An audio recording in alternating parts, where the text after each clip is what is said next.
എല്ലാവർക്കും ഇന്നത്തെ വീഡിയോയിലേക്ക് സ്വാഗതം.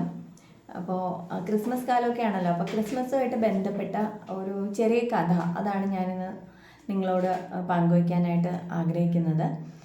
അപ്പോൾ ക്രിസ്മസ് എന്ന് പറയുമ്പോൾ നമുക്ക് എന്താണ് ക്രിസ്മസിന് എനിക്ക് പെട്ടെന്ന് എൻ്റെ മനസ്സിലേക്ക് ഓടിയെത്തുന്നത് ഡിസംബറിലെ നല്ല തണുപ്പുള്ള രാത്രികൾ, പിന്നെ അടുത്തുള്ള പള്ളിയിൽ രാത്രി 12 മണിയോളം നീളുന്ന അവരുടെ പ്രാർത്ഥനകൾ, പിന്നെ എന്താണ് പള്ളിയിലെ മണിയൊച്ചകൾ, ക്രിസ്മസിന് വാങ്ങിക്കുന്ന കേക്കിൻ്റെ ആ ഒരു മധുരം, പിന്നെ രാത്രി 12 മണി കഴിയുമ്പോൾ യേശുദേവൻ്റെ തിരുപ്പിറവി അറിയിച്ചുകൊണ്ട് മൈക്കിലൂടെ അനൗൺസ്മെൻറ്റുമായിട്ട് എന്താണ് റോഡിലൂടെ ആൾക്കാർ അനൗൺസ്മെൻറ്റ് ചെയ്തുകൊണ്ട് പോകുന്നത്. ഇതൊക്കെയാണ് ക്രിസ്മസ് എന്ന് പറയുമ്പോൾ എൻ്റെ മനസ്സിൽ ഓടിയെത്തുന്ന ഓർമ്മകളെന്ന് പറയുന്നത്.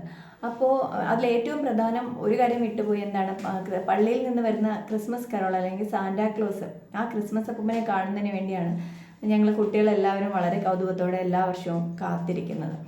അപ്പോൾ നമുക്ക് എപ്പോഴും ആഘോഷങ്ങളെന്ന് പറയുമ്പോൾ ഏറ്റവും കൂടുതൽ അത് എൻജോയ് ചെയ്യുന്നതും അല്ലെങ്കിൽ എന്താണ് അതിനുവേണ്ടി കാത്തിരിക്കുന്നതും കുട്ടികൾ തന്നെയാണ്. അതുകൊണ്ട് തന്നെ നമുക്ക് ഒരിക്കലും മറക്കാതെ ഏറ്റവും പ്രിയപ്പെട്ടതായിട്ട് നമ്മുടെ മനസ്സിലുള്ള ആ ഒരു ഓർമ്മകൾ കുട്ടിക്കാലത്തെ ആഘോഷങ്ങളുമായിട്ട് ബന്ധപ്പെട്ട് കിടക്കുന്ന ഓർമ്മകൾ തന്നെയാണ്. അപ്പോൾ ക്രിസ്മസിന് നമ്മളെല്ലാവരും വളരെ സ്നേഹത്തോടെ അല്ലെങ്കിൽ കുട്ടികൾ വളരെ സ്നേഹത്തോടെ ക്രിസ്മസ് അപ്പൂപ്പൻ എന്ന് വിളിക്കുന്ന സാന്റാക്ലോസ് അത് ആരാണ് എന്നുള്ള ആ ഒരു അതുമായിട്ട് ബന്ധപ്പെട്ടൊരു കഥയാണ് ഞാൻ പറയാൻ പോകുന്നത്. അപ്പോൾ സാന്റാക്ലോസ് എന്ന് പറയുന്നത് ശരിക്കും ഒരു എന്താണ് കെട്ടുകഥകളിലുള്ളൊരു കഥാപാത്രമല്ല, അല്ലെങ്കിൽ അതുപോലുള്ളൊരു ക്യാരക്ടറല്ല. ശരിക്കും റിയലായിട്ട് ജീവിച്ചിരുന്ന ഒരാളാണ് സാന്റാക്ലോസ് എന്നുള്ളതാണ് നമുക്ക് എന്താണ് ഹിസ്റ്റോറിക്കലായിട്ട് നമ്മൾ അന്വേഷിക്കുമ്പോൾ അറിയാൻ പറ്റുന്ന ഒരു കാര്യം എന്ന് പറയുന്നത്.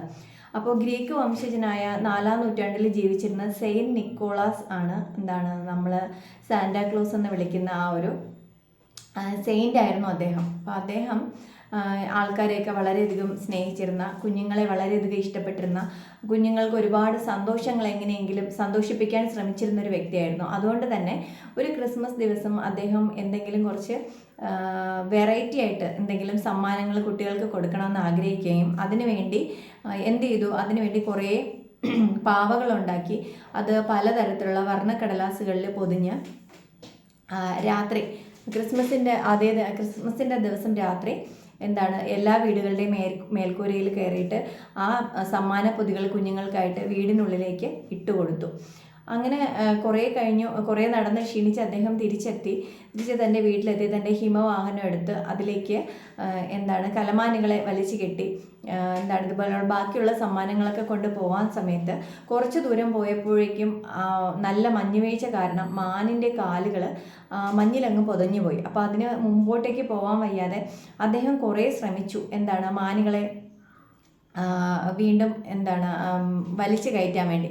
അപ്പോൾ ആ സമയത്ത് അവിടെ ഒരു മാലാഖ, ഒരു ഏഞ്ചൽ പ്രത്യക്ഷപ്പെടുകയും അദ്ദേഹം കുഞ്ഞുങ്ങൾക്ക് വേണ്ടി ചെയ്ത കാര്യങ്ങളൊക്കെ കണ്ടിട്ട് വളരെയധികം സന്തോഷം കൊണ്ട് മാനുകൾക്ക് ആകാശത്തിലൂടെ പറന്നു പോകാനുള്ള ഒരു വരം അല്ലെങ്കിൽ ഒരു അനുഗ്രഹം കൊടുക്കുകയും അതിനോടൊപ്പം തന്നെ 2-3 കുട്ടിച്ചത്തന്മാർ അവിടെ പ്രത്യക്ഷപ്പെടുകയും അദ്ദേഹവും കുട്ടിച്ചത്തന്മാരും നിക്കോളസിനോടൊപ്പം ആ വാഹനത്തിലൂടെ കയറി ആ മാനുകൾ അവരെയും കൊണ്ട് വാഹനം ആകാശത്തിലൂടെ പറന്നുപോയി ഒരു ഒരുപാട് സമ്മാനങ്ങളും ഒരുപാട് സന്തോഷങ്ങളും അനുഗ്രഹങ്ങളുമായിട്ടിങ്ങനെ പോയി എന്നാണ് ആ ഒരു കഥയിലുള്ളൊരു ഒരു വിശ്വാസം. അങ്ങനെ ആണ് സെയിൻറ്റ് നിക്കോളാസ് എന്ന് പറയുന്നത് സാന്താക്ലോസ് ആയെന്നും പിറ്റേ ദിവസം രാവിലെ കുഞ്ഞുങ്ങൾ വീടുകളിൽ അവരുടെ സമ്മാന പൊതികൾ കണ്ടിട്ട് വളരെയധികം സന്തോഷത്തോടു കൂടി അതെടുത്ത് കളിച്ചുവെന്നും അവർ ക്രിസ്മസ് ആഘോഷിച്ചു എന്നും ഒക്കെയാണ് ഒരു പറഞ്ഞു കേൾക്കുന്ന ഒരു വിശ്വാസം.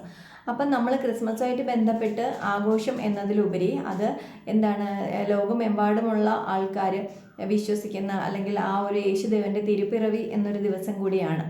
അപ്പോൾ അതുകൊണ്ട് തന്നെ ആഘോഷങ്ങൾ എന്ന് പറയുമ്പോൾ ആഘോഷത്തിനോടൊപ്പം തന്നെ അന്നത്തെ ദിവസം അല്ലെങ്കിൽ ആ ഒരു മഹാനായ ഒരു വ്യക്തിയുടെ അല്ലെങ്കിൽ യേശുദേവൻ്റെ ആ ഒരു ചരിത്രം അല്ലെങ്കിൽ അദ്ദേഹത്തിൻ്റെ ജീവിതത്തിൽ നിന്ന് നമുക്ക് എന്ത് പഠിക്കാനുണ്ട് എന്നുള്ളതും കൂടെ ഒരു വീണ്ടും വിചാരം നടത്തുന്നത് നല്ലതായിരിക്കും ആഘോഷത്തിനോടൊപ്പം തന്നെ. കാരണം അദ്ദേഹം എന്താണ് ഒരുപാട് സഹനത്തിൻ്റെ വഴിയെ പോയ ഒരു വ്യക്തിത്വമാണ് യേശുദേവൻ എന്ന് പറയുന്നത്. അപ്പോൾ അത് പറയുന്നതിൻ്റെ കാരണം എന്താണ്, അദ്ദേഹത്തിനെ കുരിശിലേറ്റപ്പെടുകയും ആ സമയത്ത് അദ്ദേഹത്തിൻ്റെ തലയിലും മുൾക്കിരീടവും അല്ലെങ്കിൽ കൈകളിലും കാലുകളിലും ആണിയടിച്ച് അദ്ദേഹത്തിനെ കുരിശിലേറ്റുകയും ചെയ്തു. ദേഹം മൊത്തം അല്ലെങ്കിൽ ദേഹം ഒട്ടാകെ രക്തം ഒഴുകിക്കൊണ്ടിരുന്ന സമയത്ത് പോലും അദ്ദേഹത്തിൻ്റെ വലത് ഭാഗത്ത് തളയ്ക്കപ്പെട്ട ഒരു തസ്കരൻ യേശുവിനോട് ചോദിച്ചത് നസ്രത്തിലെ യേശുവേ, അങ്ങേയും എന്നോടൊപ്പം എന്തിനാണ് ഇങ്ങനെ രക്തം ഒഴുക്കുന്നത്, അങ്ങേ എന്തിനാണ് ഇങ്ങനെ കുരിശിലേറ്റിരിക്കുന്നത് ചോദിച്ചപ്പോൾ അദ്ദേഹം പറഞ്ഞത് എൻ്റെ ഈ കൈകളെ ഈ ആണി കൊണ്ട് ഇങ്ങനെ തറച്ചു നിർത്തിയില്ലായിരുന്നെങ്കിൽ ഞാൻ ഈ വലത് കൈ കൊണ്ട് നിങ്ങളെയും ചേർത്ത് പിടിക്കുമായിരുന്നു എന്നാണ് അദ്ദേഹം അതിന് മറുപടി പറഞ്ഞത്. അതിൽ നിന്ന് നമുക്ക് പഠിക്കേണ്ട ഒരു വലിയ പാഠമുണ്ട്. അദ്ദേഹത്തിൻ്റെ ജീവിതം അല്ലെങ്കിൽ ഇത്രയും വേദനകൾ, രക്തച്ചൊരിച്ചിലുകൾ, അതിൻ്റെ ഇടയിൽ പോലും വിഷമിക്കുന്ന ഒരാളിനെ അല്ലെങ്കിൽ വളരെയധികം സങ്കടത്തോടെ ഇതുപോലെ വേദനിക്കുന്ന ഒരാളെ ചേർത്ത് പിടിക്കാനും അല്ലെങ്കിൽ അദ്ദേഹത്തിനോടുള്ള സ്നേഹവും ദയവും കാരുണ്യവും ഒക്കെയാണ് യേശുവിൻ്റെ മനസ്സിൽ നിറഞ്ഞു നിന്നത്. അല്ലാതെ അദ്ദേഹത്തിൻ്റെ ശരീരത്തിലുണ്ടായ വേദനയോ ആ രക്തമൊഴുകിയതോ ഒന്നുമല്ല. അപ്പോൾ ഇത്രയും കുരിശിലേറ്റപ്പെടുമ്പോഴും ഇതുപോലെ മനുഷ്യൻ്റെ നന്മയ്ക്ക് വേണ്ടി അല്ലെങ്കിൽ മനുഷ്യൻ്റെ ജീവിതത്തിൻ്റെ ആ ഒരു വിഷമങ്ങളിൽ താങ്ങായി നിൽക്കാൻ അല്ലെങ്കിൽ ആ ഒരു കാരുണ്യമായിട്ട് നിറയാൻ അദ്ദേഹത്തിൻ്റെ ആ ഒരു മനസ്സിൽ കാണിച്ച ആ ഒരു വലിപ്പം, അത് നമുക്കൊന്നും അതുപോലെ യേശുദേവനെ പോലെയൊന്നും ആവാൻ പറ്റിയില്ലെങ്കിൽ പോലും നമ്മുടെ ജീവിതത്തിലും ഇതുപോലുള്ള സഹനത്തിൻ്റെ ബാലപാഠങ്ങൾ നമ്മുടെ ജീവിതത്തിലും ഉൾക്കൊള്ളിക്കാൻ പറ്റുമോ, അല്ലെങ്കിൽ നമുക്ക് അതുപോലെ എന്തെങ്കിലും നമ്മുടെ ജീവിതത്തിൽ ചെയ്യാൻ പറ്റുമോ എന്നുള്ളത്, ആ ഒരു സഹനത്തിൻ്റെ ഒരു ബാലപാഠം നമുക്കതിൽ നിന്ന് എന്ത് ഉൾക്കൊള്ളാൻ പറ്റും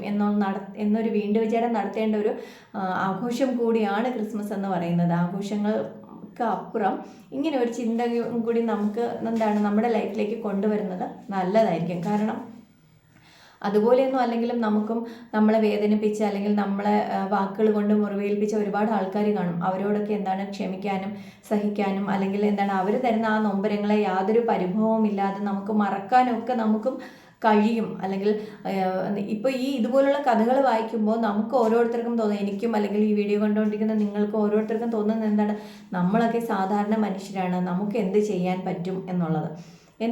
വിഷമിക്കുന്ന ഒരാളിനോട് ഒരു നല്ല വാക്ക് പറയുക, അല്ലെങ്കിൽ വളരെ സ്നേഹത്തോടു കൂടി അവരെ ഒന്ന് സാന്ത്വനിപ്പിക്കുക, അല്ലെങ്കിൽ അതുപോലെയുള്ള ഒരാളിനെ ദൂരെ എവിടെയെങ്കിലും ഉള്ള ഒരാളാണെങ്കിൽ അയാൾ ഒരു ഫോൺ വിളിച്ച് അല്ലെങ്കിൽ ആ ഒരു കോളിലൂടെ അയാൾക്കൊരു ആശ്വാസം കൊടുക്കുക. അപ്പോൾ ഇതൊക്കെ ഏതൊരു സാധാരണ മനുഷ്യനെ കൊണ്ടും പറ്റുന്നതാണ്. നമുക്ക് എന്ത് ചെയ്യാൻ പറ്റും എന്ന് ആലോചിക്കുമ്പോൾ നമുക്ക് പല കാര്യങ്ങളും പറ്റും.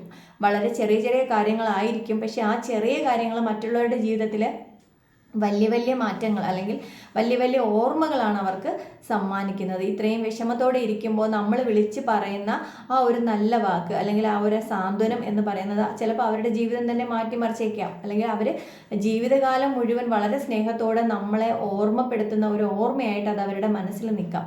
അപ്പം നമുക്ക് ഓരോരുത്തർക്കും ഇതുപോലുള്ള കാര്യങ്ങൾ നമുക്കും കഴിയും. അല്ലെങ്കിൽ വീണ്ടും നമുക്ക് ഒരു സഹായിക്കേണ്ട ഒരാളിനെ ഒരു കരുതലാവുകയോ അല്ലെങ്കിൽ അവർക്കൊരു നല്ല വാക്ക് പറയുകയോ അല്ലെങ്കിൽ നമ്മളെ കൊണ്ട് പറ്റുന്ന ഒരു ചെറിയ സഹായം അവർക്ക് ചെയ്യുകയോ ചെയ്യുമ്പോൾ നമ്മളും ഇതുപോലുള്ള സഹനത്തിൻ്റെ ബാലപാഠങ്ങൾ അല്ലെങ്കിൽ സ്നേഹത്തിൻ്റെ ബാലപാഠങ്ങൾ നമ്മുടെ ജീവിതത്തിൽ ഉൾക്കൊണ്ടു എന്ന് വേണം കരുതാൻ.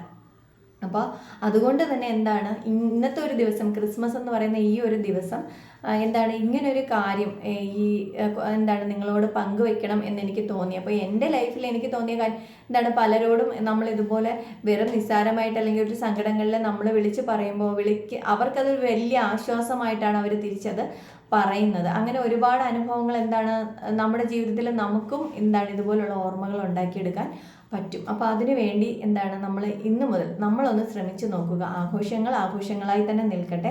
അതിനപ്പുറം, ആഘോഷത്തിനപ്പുറം ഇന്നത്തെ ദിവസത്തിൻ്റെ ഇമ്പോർട്ടൻസ് അല്ലെങ്കിൽ ആ ഒരു ക്രിസ്മസ് എന്ന് പറയുന്ന ഒരു ദിവസത്തിൻ്റെ ഇമ്പോർട്ടൻസിൽ നിന്ന് നമുക്ക് നമ്മുടെ ലൈഫിലേക്ക് കൊണ്ടുവരാൻ പറ്റും എന്നൊന്ന് ഒരു വീണ്ടും വിചാരം നടത്തുന്നത് നല്ലതായിരിക്കും. അപ്പോൾ ക്രിസ്മസ് കാലമാണ്. എല്ലാവർക്കും സ്നേഹത്തിൻ്റെയും സന്തോഷത്തിൻ്റെയും നല്ലൊരു ക്രിസ്മസ് കാലം ആശംസിക്കുന്നു. Happy Christmas.